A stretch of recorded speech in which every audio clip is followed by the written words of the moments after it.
इस क्लास में हम इफ एल्स एलिफ के बारे में पढ़ेंगे। तो अब हम इफ एल्स को देख लेते हैं। इफ एल्स कैसे होता है। इफ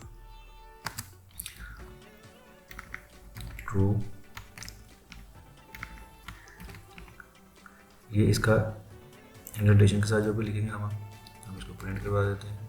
प्रिंट पैरेंथेसिस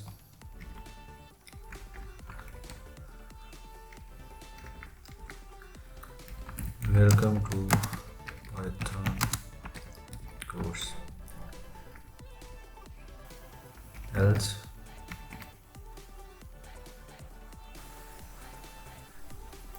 अब हम इसको रन करते हैं। ये देखिए हमारे पास ये ट्रू ब्लॉक है। इफ एल्स में ये होता है जहाँ भी उसको पहला ट्रू मिलता है वो पार्ट प्रिंट हो जाता है और सेकंड पार्ट उसके आगे वो नहीं चलता। इसको मैं प्रिंट करता हूँ तो हमारे पास वेलकम टू पाइथन आ गया, वेलकम टू पाइथन कोर्स आ गया। अगर हमारे पास ये पहला ब्लॉक फॉल्स होता तो एल्स वाला पार्ट प्रिंट हो जाता। अब अगर हमारे पास पहली जो कंडीशन है वो फॉल्स हो तो एल्स वाला पार्ट, अगर हमारे पास कंडीशन फॉल्स हो तो हमारे पास एल्स वाला पार्ट रन हो जाएगा। तो मैं इसको रन करता हूँ तो हमारे पास पहला ब्लॉक जो हमारे पास वो फॉल्स था तो एल्स वाला पार्ट प्रिंट हो गया, ज्वाइन पाइथन कोर्स। अब इसी चीज़ को मैं एक लाइन में लिख सकता हूँ। तो मैं एक ब्लॉक ले लेता हूँ। इसमें सबसे पहले हमारे पास ट्रू का ब्लॉक, उसके बाद इसकी कंडीशन लगाएंगे, उसके बाद एल्स वाला पार्ट, उसके बाद हमारे पास फॉल्स स्टेटमेंट का ब्लॉक। इसको मैं रन करता हूँ जी। ये हमारे पास हमने जो 3-4 लाइन का कोड लिखा था उसको हमने एक ही लाइन में लिख लिया है और इसको कहते हैं कॉम्प्रिहेंसिव स्टाइल। तो हमारे पास ट्रू का ब्लॉक प्रिंट हो गया है। इसी तरह से अगर हमारे पास फॉल्स ब्लॉक होता तो हम ट्रू के ब्लॉक को पहले लिखते, उसके बाद लॉजिक लिखते, उसके बाद लॉजिक और उसके बाद फॉल्स ब्लॉक। फॉल्स ब्लॉक हमेशा बाद में आता है, ट्रू ब्लॉक पहले, उसके बाद कंडीशन। इसको लिखने का तरीका होता है, सबसे पहले हम इसका ट्रू ब्लॉक लिखते हैं, उसके बाद हमारे पास इसकी कंडीशन आती है, उसके बाद हमारे पास फॉल्स ब्लॉक आता है। तो हमने 4 लाइन का कोड एक ही लाइन के अंदर प्रिंट करवा लिया है। इसी तरह से अगर हमारे पास नेस्टेड कंडीशन हो तो उसको हम कैसे लगा सकते हैं, उसको कहते हैं एलिफ। तो हमारे पास इसमें लगाने का तरीका ये है, सबसे पहले हम ट्रू ब्लॉक लगा लेते हैं। प्रिंट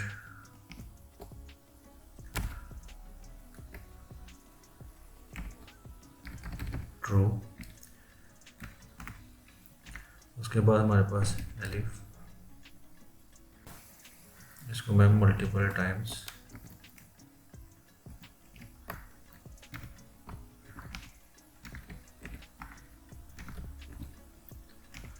और एंड पे मैं एल्स का पार्ट लगा देता हूँ। अब इसको मैं रन करता हूँ तो हमारे पास ट्रू प्रिंट हो जाएगा। जैसे ही इफ एल्स की कंडीशन स्टार्ट होती है तो हमारे पास वो यहाँ से स्टार्ट करेगा लाइन बाय लाइन। जैसे इसको ट्रू मिलेगा वो उसका जो पार्ट है, जो इंडेंटेशन वाला हिस्सा है, बॉडी है, उसकी बॉडी को प्रिंट कर देगा। तो हमारे पास यहाँ से इसको ट्रू मिला तो उसने ट्रू प्रिंट कर दिया। इसी तरह से अगर हमारे पास वो ये फॉल्स होता, हमारे पास फॉल्स होता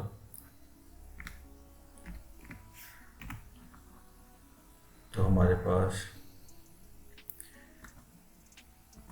इसको मैं ट्रू कर देता हूँ तो ये हमारे पास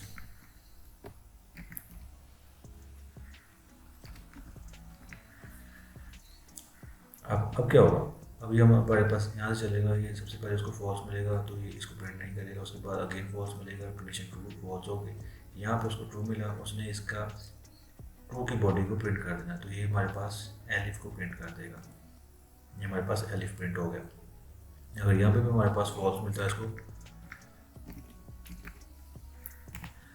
अगर हमारे पास सारी कंडीशंस फॉल्स हैं तो क्या वो एंड पे हमारे पास एल्स पार्ट को प्रिंट कर देगा। जब पूरी लॉजिक के अंदर हमारे पास कोई कंडीशन सेटिस्फाई नहीं होती तो हमारे पास एल्स वाले पार्ट को प्रिंट कर देगा, तो हमारे पास एल्स को उसने प्रिंट कर दिया।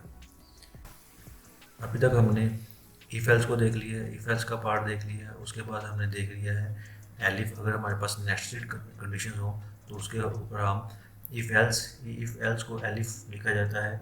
इफ एलिफ अगर हमारे पास मल्टीपल कंडीशन हो तो उसके ऊपर हम इफ एलिफ लगा देंगे और एंड पे एल्स लगा के इसको कंडीशन को सेटिस्फाई कर लेंगे। जो भी हमारे पास ट्रू ब्लॉक होगा वो प्रिंट होगा, बाकी का ब्लॉक कोई भी प्रिंट नहीं होगा। इफ एलिफ के साथ हम बहुत सारी कंडीशन लगा सकते हैं, जैसे हमने किसी यूज़र को साइन इन करवाना है तो उसका हम यूज़र नेम पासवर्ड चेक कर सकते हैं। अगर वो हमारे पास डेटाबेस के अंदर उसका यूज़र नेम पासवर्ड पहले से रजिस्टर्ड है मौजूद होगा, उसको चेक करेगा तो वो वाला पार्ट प्रिंट हो जाएगा। अगर हमारे पास कोई नया यूज़र आ जाता है लॉगिन करने के लिए, उसका हमारे पास यूज़र नेम और पासवर्ड नहीं अवेलेबल, तो वो हमारे पास प्रिंट नहीं होगा, तो एल्स पार्ट में चल जाएगा। और यहाँ पे हम दे सकते हैं कि please sign up. If else को यूज़ करते हुए स्टूडेंट का ग्रेडिंग सिस्टम बना सकते हैं। स्टूडेंट, तो इसके लिए हम क्या करेंगे, हम सबसे पहले एक वेरिएबल बना लेते हैं। परसेंटेज को पूरा लिखते हैं, परसेंटेज कॉलन, ये हमारे पास इंटीजर वैल्यू होगी, is equals to let's say हमारे पास 90। उसके बाद हम इफ एल्स कंडीशन लगाते हैं। If percentage double is equal to 90 तो इसका रिजल्ट होगा ए। उसके बाद एलिफ अगर परसेंटेज हो 70 तो इसका रिजल्ट होगा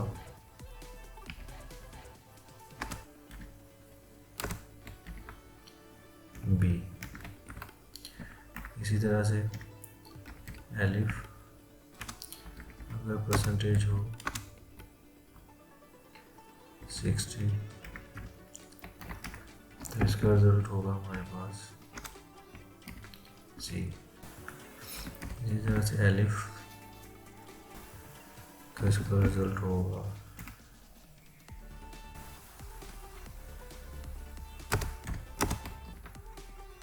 डी। अगर 50 से कम होगा तो इसको मैं एल्स पार्ट में डाल देता हूँ। एल्स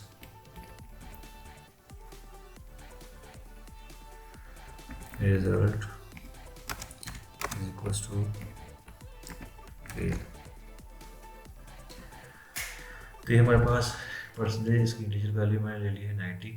अगर ये हमारे पास पहला ब्लॉक ट्रू होता है तो इसकी परसेंटेज ये प्रिंट हो जाएगी।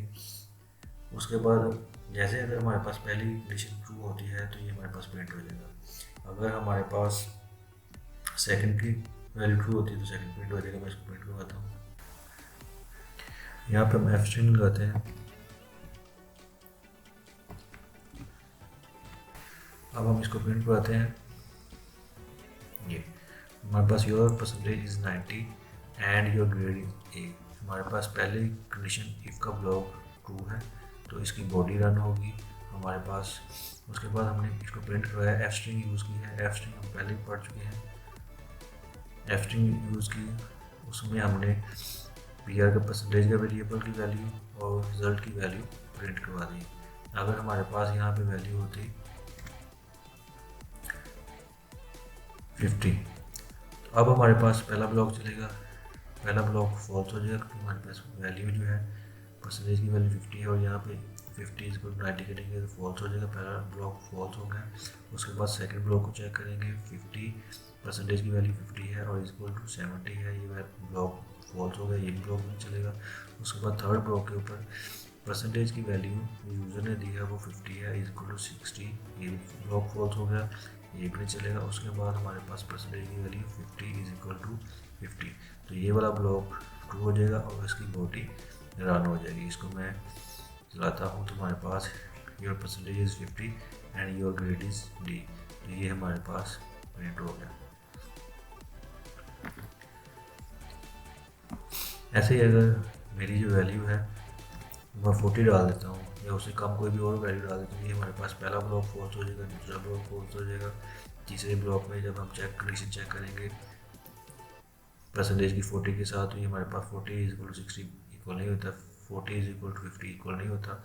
तो हमारे पास जब कोई भी ब्लॉक, कोई भी कंडीशन हमारी इनपुट वैल्यू से मैच नहीं करती, तो हमारे पास एल्स वाला पार्ट रन हो जाएगा।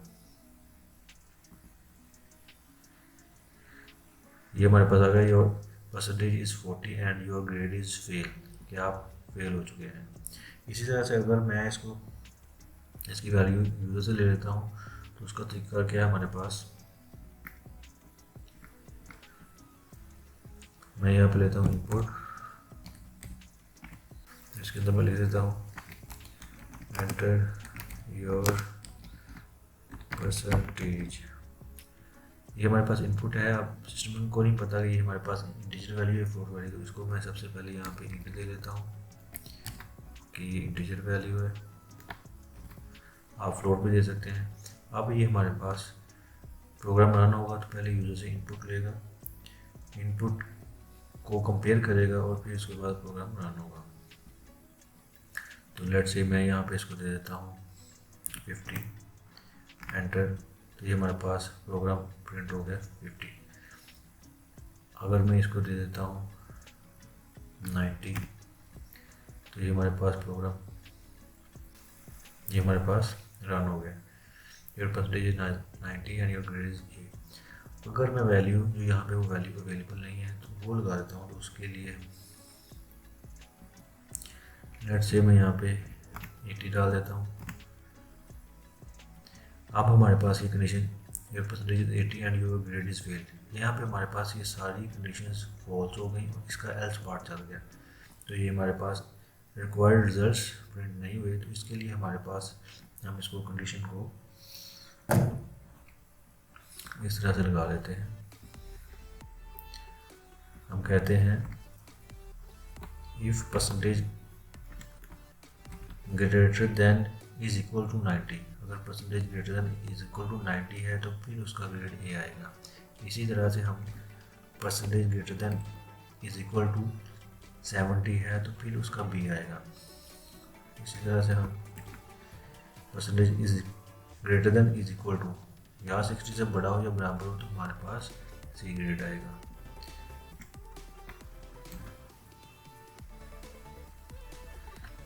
इसको रन कर लेते हैं। अब हम वैल्यू देते हैं 90, तो ये हमारे पास रन हो गया। इसी तरह से हम वैल्यू देते हैं 80, तो ये हमारे पास ये percentage 80 and grade is B. तो यहाँ पे हमने कंडीशन करी थी, पहला पार्ट जो है वो हमारे पास percentage greater than is equal to 90, 80 हमारे पास 90 से छोटा है तो ये कंडीशन फॉल्स हो गई।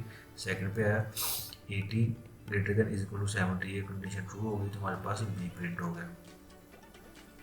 तो इस तरह से हम कोई भी ग्रेडिंग सिस्टम, बड़े बड़े सिस्टम बना सकते हैं। इफ एल्स स्टेटमेंट बहुत पावरफुल चेनिंग रूल है। अगर हम इसको प्रॉपरली यूज़ करें तो हम बहुत बड़े बड़े सिस्टम इसके ज़रिए बना सकते हैं।